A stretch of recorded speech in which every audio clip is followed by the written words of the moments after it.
Hey guys, Wolvie here, and this is RWBY Volume 8, Chapter 8, overview, all that good stuff. You guys know the drill. Any opinion in this video is my opinion, and my opinion only. I will not be providing spoilers for Volume 8, Chapter 9, because I am a first member, but I do want to honor Rooster Teeth's wishes in that regard, so basically with Dark, what's going on, it is like the second half of Volume 8, and on an overall note, it did not disappoint, because it's like, this is one of those episodes where Yang's, like, seeing with Yang and her side is not even involved in this 1 second. Which is good because, you're talking about an episode that's focused on one point of view and one point of view only for the most part. So, with that, so for chapter 8 here, so basically like Ruby, Weiss, Blake, Penny, Nora, Whitley, Mama Schnee, aka Willow, Klein, that side. So basically what happens is that, Nora gets out of her unconsciousness, she pulls through, Penny wakes up, but it's like, okay, in the sense of, it's going to get interesting, because of what Watts did earlier in the volume by swapping the chip. Now, some of the lines from Penny kind of like has me thinking in the sense of what's probably going to happen to her. I do feel that she is going to be a major death in this volume, and it's one of those, like I said before, the death is of like the death of Penny as we know her. But the bigger question remains, if she does die, who inherits the Winter Maiden powers? And it's going to be the last person that's in her mind or whatever. It could be Winter. She could get it that way. It could be Nora. So those are like right there. If it goes to that angle, like where it happens, where Penny dies again, and it's between Winter and Nora's probably going to be one of those two inheriting the Winter Maiden powers, making things much more interesting for like Salem in the sense of like, Winter held her own against Cinder in the end of Volume 7. Since if Winter inherits the Winter Maiden's powers, makes Winter a lot more powerful. That's all I'm really going to say for that aspect, with whole thing with Nora, in the sense of like Nora, not Nora, like Nora, Penny, and Winter. So it's those three. So with that, then there's another part of the episode where it's like the whole aspect with Blake and Ruby. It's just like, and like I said, I'm not saying I'm going to say, the whole thing with Bumblebee, but I do think the whole interaction between Blake and Ruby, and that's Sandy, by the way, he is dozing off a little bit. But the whole thing with Blake and Ruby, their like interaction, that fight scene together, is just like, I think it might be heading towards Ruby and Blake becoming official. And I'm not saying this in the sense of like, the piss off Bumblebee shippers, but it may sound that way.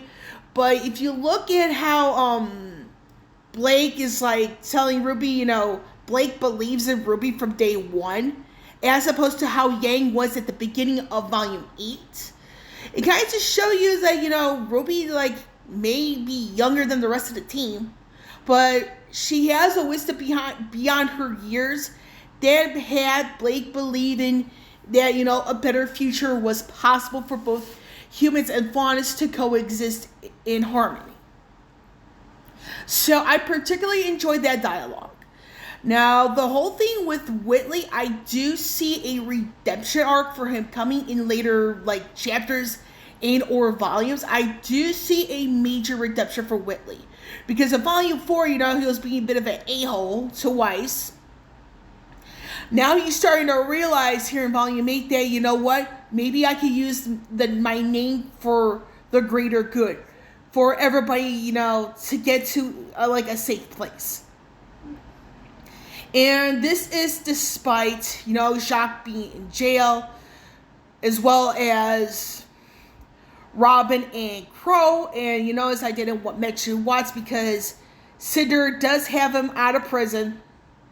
And with the whole thing with Cinder and Watts getting Watts out, this could very well be a huge catalyst for Ironwood in two regards.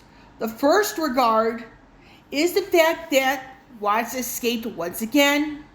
No one was there to really see what happened outside Jacques, Crow, and Robin. So you have those three. Those are the only witnesses. They know what happened. They're still at the prison as we speak. So this makes Ironwood look really bad because somebody escaped again, and that somebody is Watts. So that's one major item. Now another major item, and this actually makes Salem not look so bright, is that the whole where the blade they captured from Penny earlier in the volume, the fact that Watts left that behind alongside the chip that was originally attached to the blade, meaning that anyone with brains and all that stuff, they see that they left all that stuff behind, they could just switch the chip, and that saves Penny. And that's the only way, regarding Penny, that's the only way I could see Penny getting saved, the fact that Watts left that blade behind. And again, this does not make Salem look so bright because, you don't leave certain things behind if you're a criminal. You really just don't want to leave certain things behind that puts the blame on you. Now, again, like I said, both of these items makes Ironwood look really bad because he played a role in what happened to Penny. Ironwood also plays, because of how he managed to capture Watts and all that, Ironwood is also responsible for Watts' escape. And the fact that, it goes to show Ironwood cannot be trusted. Now, the area regarding, I think this is towards the end of chapter 8, where Whitley and Willow, pushed a statue and managed to finish off a grim that was, mixed in with a faunus. I mean, it goes to show you, it raises a lot of questions in the sense of, Ruby, she's not a murderer. She and the crew are not murderers, in my opinion, because it's they couldn't really tell, what's exactly going on with that whole experimentation between, humans / faunus and Grim. Because, they may have killed somebody, but you're talking about the experimentation between human or faunus and Grim, which gives off a bit of a hint. You may see it to the screen right here. This is from an earlier chapter about Cinder. What likely happened to her? Because remember, earlier in this volume, we were given a bit of a backstory on Cinder.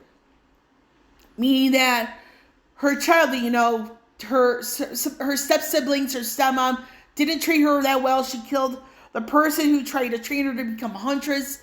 So we do know, Cinder's been a murderer since she was younger. Now we know, remember, in the volumes, in the volumes 4 and 5, up to now, we know that Cinder's left arm is Grim. And you notice here, again, the whole thing with the eye patch, that's because of Ruby. So we are seeing here, we know that Cinder is becoming more and more of a Grim. We also know that around volume 4 or 5, I forgot which one, Sam says, you gotta be careful around people like Ruby because I don't have as much power as I used to have. And I might not be able, I won't always be able to protect you or bring you back, that sort of thing. So that's the sort of thing to keep in mind there, the whole thing with Cinder and the hints that were given, that how she is now in correlation with what Ruby and company discovered. And that type of discovery, we now know more of how Salem operates. We kind of know, or should we say, have a better idea with what happened to Cinder in sense of filling in the blanks. Meaning that if you notice her backstory, like all the killing she's done as a youth, it's just like somebody may discover, her, in another state later on in her life, and did a bit of an experimentation, her, human in grit, that sort of thing. So it's a matter of, in all honesty, with chapter 8, it's like the whole ending, where we see like a Faunus Grim combination. They may have figured what happened to Cinder, how she got to be who she is in physical appearance today. Now the whole thing with Penny, I'm going to go back to that now. So the message, she's saying something along the lines, getting the relic that's tied to the Winter Maiden, then self-terminate, something along those lines of her saying it. I do feel she's going to be taking Ren's death. Because the whole thing, again, to reiterate with Ren, he is based off the literature version of Mulan, where Mulan does the Chinese equivalent to seppuku, where it's like she wants somebody to kill her because she doesn't want to live a certain way. And with Penny, I don't think she really wants the Winter Maiden powers. She would rather see someone else have it. And again, like I said, Nora and Winter are the two top candidates to inherit it from Nora, because honestly, I really do not think that, to put it like this, it's just like Winter's been wanting it. And then, Nora's like, hey, there's a bit like more of a sentimental value to it. Sort of thing. So that's the whole thing with Penny, like I said, I do think she's going to be taking Ren's place in sense of the death. And with Ironwood, I think we're going to be seeing, like, towards the very end, he's going to get exposed very badly. And the whole thing, depending on what's going on in Volume 9, it's going to get interesting from here on out. Ironwood's not going to be seen as a good person much longer, because we've got, because of this particular chapter, being that, you're seeing like more hints of Ironwood not being the best state overall. And I do think that Winter's eventually going to be taking over the Elysium military, because she may have some similarities to Ironwood, but she's a lot more level-headed in my personal opinion. So that's it on that. Next week should be chapter 9. So that way, like I said, I'm not going to be doing this, when new chapters come out for first members. I'm going to make sure, I wait a week, to do stuff that's when it's available to the general public. And that's that on this video. And that's Sandy dozing off. And that's the end of this. With Wolvie here signing off. I will catch you all on the flip side.